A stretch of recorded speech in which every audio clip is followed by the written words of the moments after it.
Hello, everybody. It is Dr. Tom Talks Careers, right? We love careers. Today, my host, Tanya Yu. How are you, Tanya? I'm good. How you Good, doing?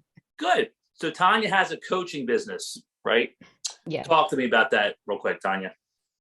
Yes. So I am a coach specializing in career and leadership development. And I also create content around this topic, those two topics, really trying to help people get a sense of not just like what they want to do, but how to be able to, be authentic in the workplace, how to move in whatever direction they would like, if they'd like to, grow up or grow out and do their own thing, help people kind of get a sense of, what would make them happy and how can they be more empowered in their own careers versus just kind of like being beholden to every company they go work for and letting everyone else control, Makes what you sense, do. right? Makes sense. So Yeah. So, our topic today is going to be interviewing, right? That's a big topic. A lot of stuff involved in interviewing. right. Um, so I'll set the stage. So let's just say I'm applying for a job and you get nervous and the preparation. We're going to talk about the preparation before the interview, um, ways to act or carry yourself during the interview. A lot of preparation that goes on, right? There should be, yes. Yeah, there should be. You should be. And I think it's those who wing it, um, put themselves in the hot seat, right? It's not helping anybody, right? You Yeah, gotta most people can't wing it. right. There's maybe a small percentage of people who can do that, but maybe they've been interviewing a lot or have a lot of experience.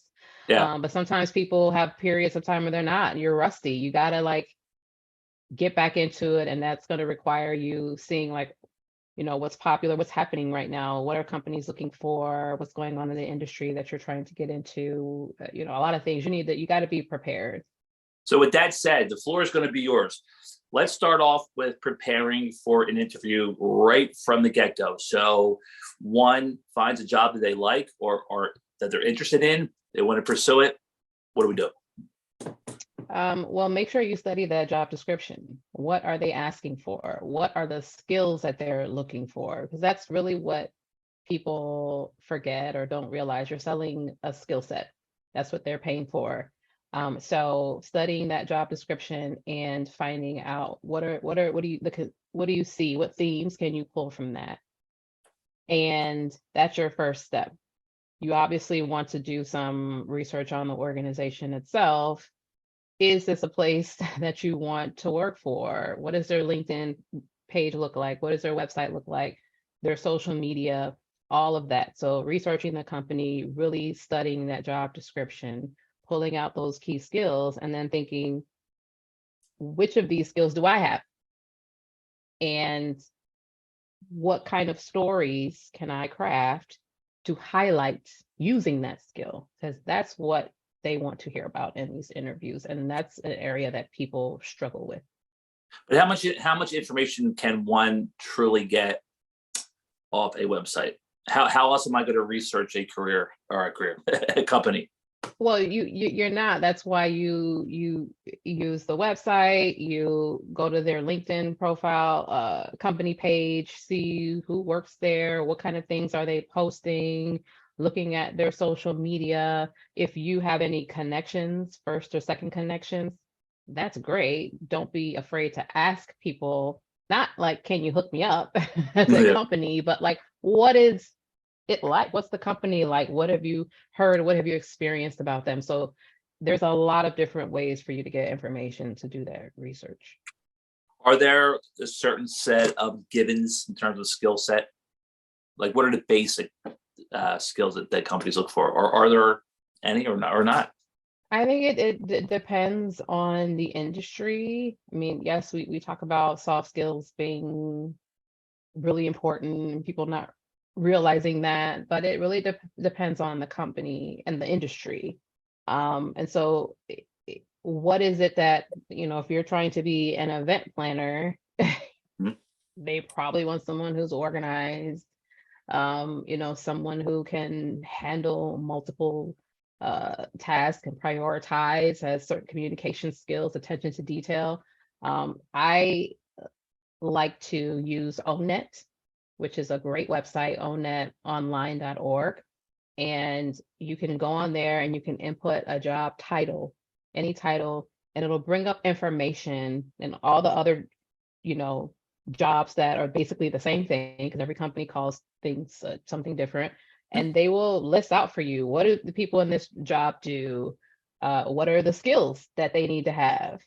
And so you know that the interview questions are going to be related to those skills. So you take the job description and your research on an ONET, for example, and you can pull that information directly from there. Okay, so let's assume one has their ducks in order based on what you just said. Let's talk about the resume piece. How should a resume generally be formatted? I know there's a lot of variation in companies. I'm assuming, because I haven't interviewed in a long time. What's the basics that one should know about creating or formatting a resume? You want to make sure that it's visually appealing. So it's not that hard to find some templates. You just want it to be balanced. You don't want everything left aligned or right aligned. Like, just have everything balanced and consistent in your formatting. If you're going to set one date, the dates here one way, that's how every date on the resume should be listed, and just formatting everything in a consistent way, obviously proofreading it. But you should make sure that you are highlighting your skills in that resume. The skills are going to be important again. So making sure that you have those keywords on there in your resume, in your bullet points, in a summary of your skills section. And make sure that what's most important is right at the beginning, even when you're listing each job, because they're not going to sit there and study your whole resume. Mhm. They're going to skim over it. So that first bullet point better be pretty relevant to what they're looking for. Well, sorry to interrupt you, but a couple quick things. So our dates are important. I'll ask you these all at once. Dates, how far do you go back? You said keywords, right? So give me an example when you get to that point of an example of a strong keyword, and how does one go about, other than seeing it in the description? Should you find it somewhere else too? But go ahead. As far as how far back you go, it's 10 years is pretty standard, but maybe depending on if you have quite a bit of experience in something, you 12 years ago you did something and it's really relevant, I would include it. I don't think it's like a hard rule, like but you don't want to be going back 20 years, because people do discriminate when it comes to Yes, you said it. I was going to say, ask you that. No, people do. It's unfortunate. When companies say they don't discriminate, of course you do, in many ways, right? In many ways. I even heard of one hiring manager who said, I'm assuming it's true, that they pulled from the database from a job board. It was in the Excel spreadsheet, and that individual looked at how far the potential candidate would travel. Right? Did the calculations, and it was something crazy, like an hour. And she weeded that person out based on their right zip code. Yeah, and that's why you don't need to include. We used to put our full address on our resume, but we don't do that anymore. So just your city and state and your phone number, email, that's LinkedIn. That's good enough. They don't need to know, because people, I've seen that happen as well, and I've heard about it. They'll Google your house, see what kind of color your house is and paint. And what about objective or mission statements? I mean, I'm not into objectives. I mean, your objective is to get a job. So I say don't bother with that. Use that. There's not a lot of space, so use it wisely, and summarize your qualifications, list your skills out, your education, if that is relevant, and get into that job, that work experience. And any volunteer experience as well. I consider that relevant experience too. People are like, oh, I didn't get paid. Everybody doesn't get paid for their work, but they're still working. So Sure. include it. Sure. How far with education, or not how far? What education? Is there any education that should be off limits? For example, let's just say one has their doctorate and they're applying for a job that doesn't require a doctorate or a master's or something else. Is that Yeah. irrelevant? Um, Overqualified, maybe? yes, you can be. So you have to be wise about it. And especially if it's a job you're applying for and maybe it's, a little bit a job that doesn't require your master's, like you might think, hey, well, then I have a better chance. And actually that might mean that you get your resume thrown in the trash because, people can be intimidated by that or be like, this person isn't going to want to stay here, or I'm going to have to pay them more. I don't want to. So you could be the best judge if that master's degree, if that education is relevant, then put it on there. But sometimes you have to remove it. And people, they do remove those advanced degrees because it It's can work hard. It's against. hard on people's ego to do that. Yeah, Right? yeah, you got to get over Right? it. Spell check, proofread. We know all that. Keep the fonts the same, so on and so forth. All right, let's get rid of the resume. So we are at the job interview. How early should I show up? You may want to plan to get there like 15 minutes early, but you don't have to necessarily announce yourself that early, because sometimes I know, and I used to interview people and they show up half hour like, oh, they're here. I'm like, well, they're gonna have to wait because I'm not gonna hurry up. I'm not gonna change the interview time, but get there early just to give yourself a chance to, especially if we're talking in-person interview. Forgot those things, they'll still happen. you know, get acclimated, maybe talk to someone, briefly, give a, pleasant vibes to whomever is there, because you never know. Everyone is important wherever you go. And someone who may be the admin working at the front desk or something, they can give input too, and everybody's watching you. So just get there, kind of go over your notes. That's what I used to do. Get there a little bit early, go over my notes and remember like what I'm going to be talking about or highlighting, and gives you that time to just relax a little bit. Good advice. All right, now we're in the interview. Well, one step first back. What should I wear? What's the proper attire, both male and female? Is there? I think so. I may be old school in my thinking. I think that whatever the dress code is typically for that company, that environment, that feel, try to go a little bit a step above that. But how do you know that? How do you know what the dress code is? Sometimes you can straight up ask, but I always assume, business casual in most places, unless you're, working in a very corporate space. If it's, a law firm or a bank where they're maybe a little bit more formal, but for the most part, people are business casual. So, have a No, but collar no on. shorts and a t-shirt. No, if it's something you wear on the weekend, that's for the weekend. Yeah. Yeah. All right. So let's get to the questions, the communication, the dialogue between the hiring person, manager, whoever, and the candidate. From a candidate's perspective, what are some of the things that you should do? It could be nonverbal. I don't know. That's your call. Tell me about that. Well, and I'm glad you brought that up, because nonverbal communication is so overlooked, but it's very powerful. So beyond just sitting up straight and Wait a minute. it's having a strong handshake, Yes. smiling. Like Fake it till you make it. folks that I coach, they answer interview questions and they're recorded, and so I give them feedback based on how they're answering the questions. And so often I'm like, you got to smile at least once. You have to look like you're interested in the job. You're interested in learning about the company. You're interested in that person. As people's ego is always involved.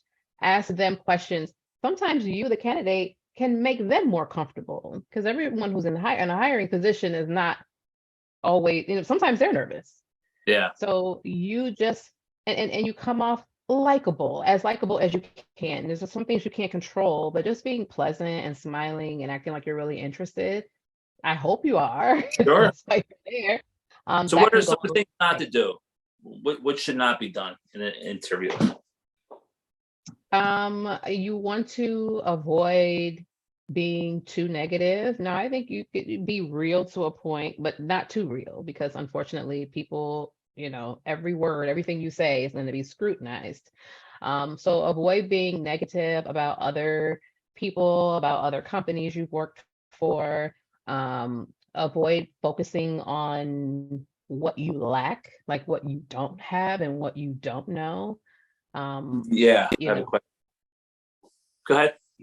um, some other don'ts. How about the Um, ums? oh, Right? like I'm doing. We all do it. We all do it. Even the But best. the way that you can try to minimize doing that is to be okay with silence and pausing and thinking through things. We think that when people ask us questions, we gotta come back with an answer right away. It's okay to pause, think, and then state what you're going to say. Not too long. Not too long, right? But you don't have to. It's not a usually. Sometimes they are rushing you through an interview, but usually you have some time to get your thoughts out and really absorb what is the question they just asked me and collect your thoughts. So, Well, here's my transition to this, and with the questions. I'm not perfect, but I see a lot of hiring people that really don't know their job that well, right? I won't get into specifics because it's like I'm talking about them, and I can't even give an example. But in terms of questions, what are just some of the ridiculous questions that an employer would ask that's really irrelevant? well, there's a lot of them and they're pretty popular and asked all the time. Give me a couple. I think, asking people where they want to be in 5 years is not worth asking. I think I was But once asked to, that's my point. That silly question of where you want to be in 5 years. Who cares? right, not here. Like But, maybe that you but can't really. it's like a filler question on their behalf. No Mhm. relevancy, really. I think we agree on that to anything. But go ahead. I think asking, and this is, debatable, asking why someone has an employment gap. Mhm. I don't particularly like those questions because sometimes there are very personal reasons why someone took a career break, and you put that person in a position where they have to maybe share something that they don't want to share. I also, the questions about weaknesses, like, look, people aren't going to be honest. And if they were honest, they would be penalized for being honest. So why bother asking this question? That question about weaknesses is a stickler with me. I'm not saying me, but what if somebody said confidently, I don't have any weaknesses. That's going to be looked poorly. Yes. You know, Right. So then you're forced to conjure up something just to appease them for the weakness. What other word can they use except weakness? Because that has a negative vibe to it. What are what some are some things? areas of opportunity for Yeah. you? Things like that.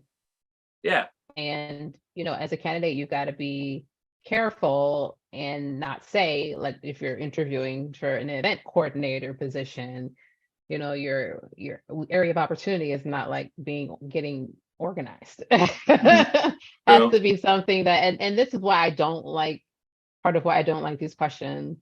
It's because it's like, I want people to be able to be a little authentic, and we have to like be very strategic and say, well, let me find something that's a weakness but not so bad, or obviously if you will be asked this and you want to provide something that's not stating that there's something that's related to the job, like a key skill that they need that you don't have, and really talk about something else, but how you've been working on it or how you're turning it around as we speak, or you've gotten better at it. Like it's Absolutely. all the game.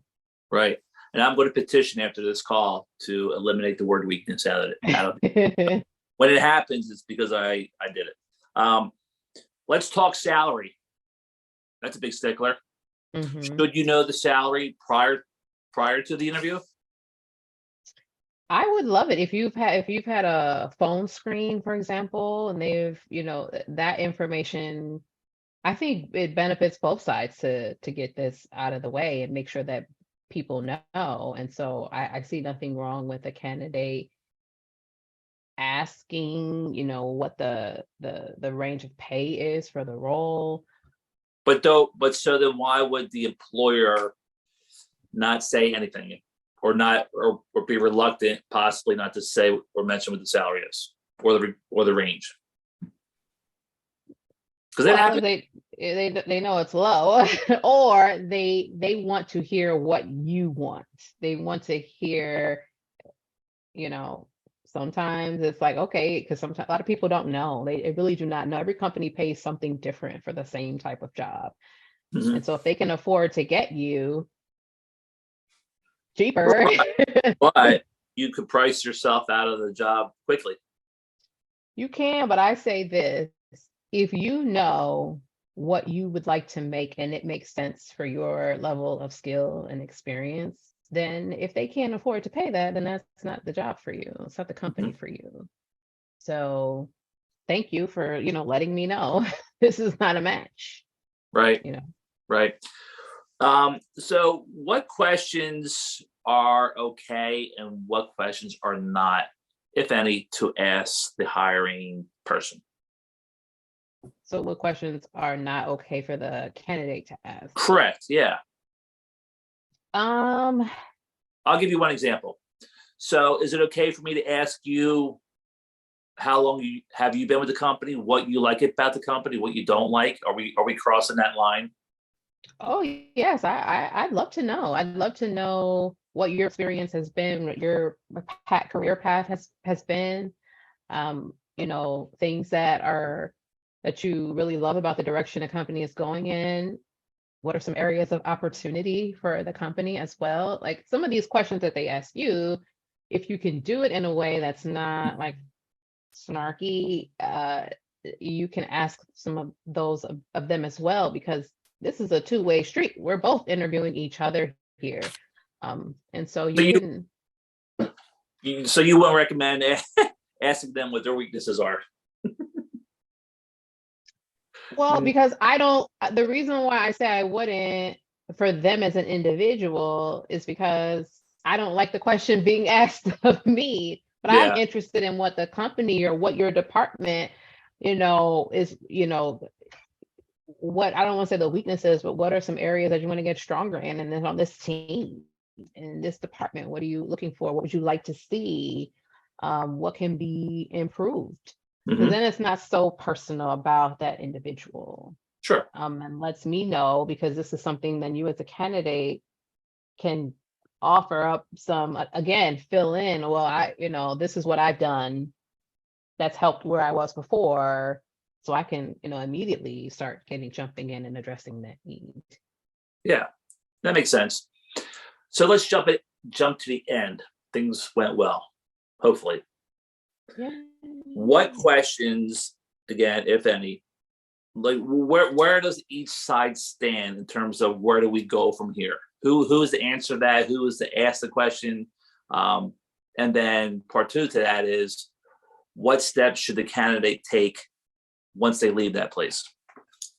So I think, make sure you do not leave that interview without knowing next steps and getting some, how long will it take? When will I hear from you? Will I hear from you either way? If it's a yes or a no, I think you got to know in the beginning too, how many rounds of interviewing, what's involved, because they'll have you doing projects and doing all kind of free work.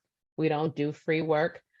So find out in the beginning what the process looks like, and just make sure at the end you're clear again on what the next steps are, what the process is.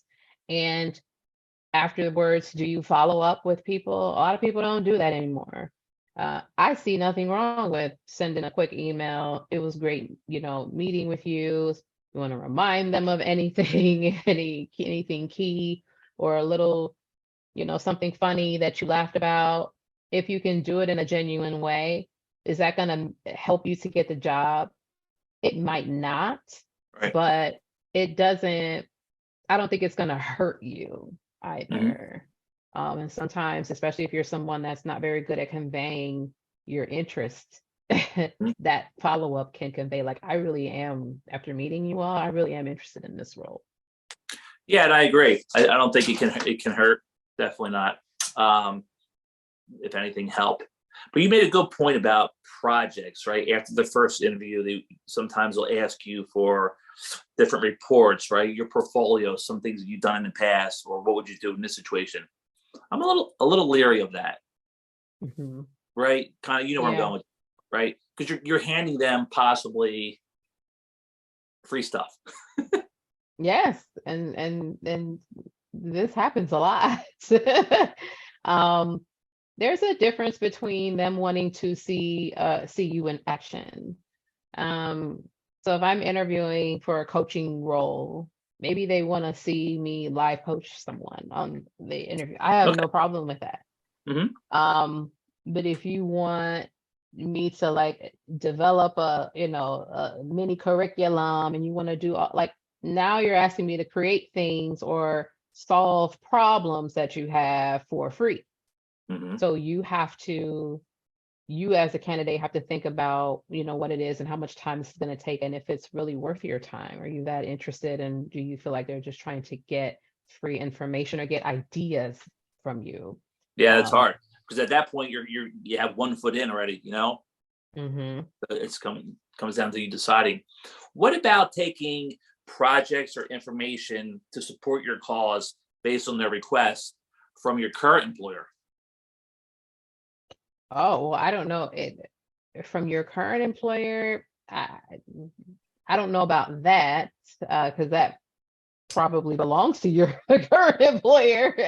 Yeah, I don't like, sometimes when you're with, those, if there are things that you created and you want to provide a sample of yeah, something that you've done, that's not giving away any, like, sales numbers or, like, information that's private, then feel free. I would rather actually show you a little sample of something I've done. Like, mhm, I'd rather show you a video of me coaching someone if I had that person's permission to use that video, than me having to take the time and do it for you. Like, here's a sure. sample. Are you cool with it or not? Well, in part, So, the reason I asked you, the example that I can give to that is a college recruiter was interviewing for another college. mhm. And it's great. It's sales, it's strategy. It's all based on numbers and projections. There's 30, 60, 90-day format. And they basically just handed over what they're doing currently to the new Mm, employer to say I this, don't this is like what I that. can do. I don't like that. No, right? Because you don't even know who knows who. That's a whole nother Yeah. story. Well, in whatever industry you're in, small world. Yeah. It really is small world. So no, I wouldn't be sharing information that's not for them. And if they're asking you for that, again, you got to see the red flags. Like, Yeah. why would they do that? Do I want to work somewhere where this is what they're asking for? Right. It's sneaky. So as we wrap this up, Tanya, and I appreciate your time. Again, what area of specialty can one leave this conversation with that you could help them out with? For me, I help people really build their confidence, change their thought process. So the folks that I coach typically are in their career and want to make a change or are feeling stuck. Sometimes it's a job search thing, but it's really about, I'm no longer happy in this field. I want to do something else. How do I do that? How do I shift my mind? How do I, you know, change the trajectory of my career? So that's typically what I help people with. Sometimes people are like, hey, can you just look at my resume? I don't write resumes. But if wanted to do a mini coaching session with me, then once I open up my calendar to start taking the clients, then again, then we can go over that. You can have that 45-minute period to ask me some questions or say, hey, what do you think about this?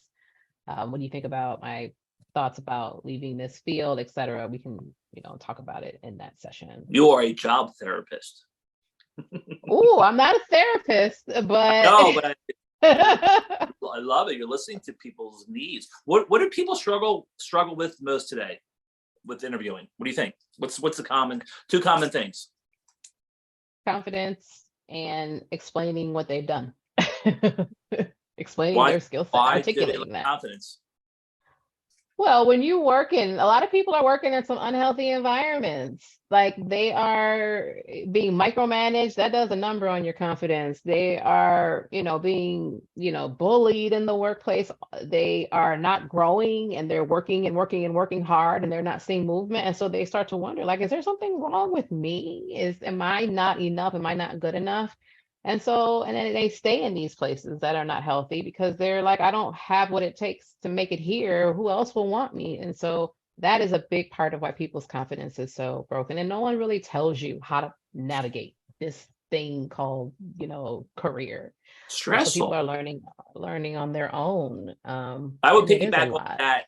My piggyback to that would be that they lack confidence because they're not prepared. They're not prepared with their research prior. It's not black and white. I get it, but it's just another opinion. Last question, I promise. Is it good to job hop? Well, I don't know. It depends on the definition of job hopping. I think if you've been somewhere for, I like 2 years. I think that's a good amount of time. But if you're working somewhere for a year and you got a great offer, go for Follow it. money. Go for it. Follow the Yeah. opportunity because these companies, they're not thinking about you. They have you for a time, and then when they're not, they got to cut somebody and save money or make more money with less people. I hope you gotta by think me about saying this. this that we talked about this before. The whole corporate layoff, that whole process, and how crippling it can be. But for people out there, I know people know and they hear it, but you could be replaced any day, anytime, right? And I'll just leave it at that. It's true, right? It's true. Oh yeah, the loyalty should be to yourself. Right, right. So tell me, and I'll put it in the description verbally, how we can get a hold of you. Yes, well, follow me on social media, TikTok, Instagram, YouTube, Tanya U Coaching.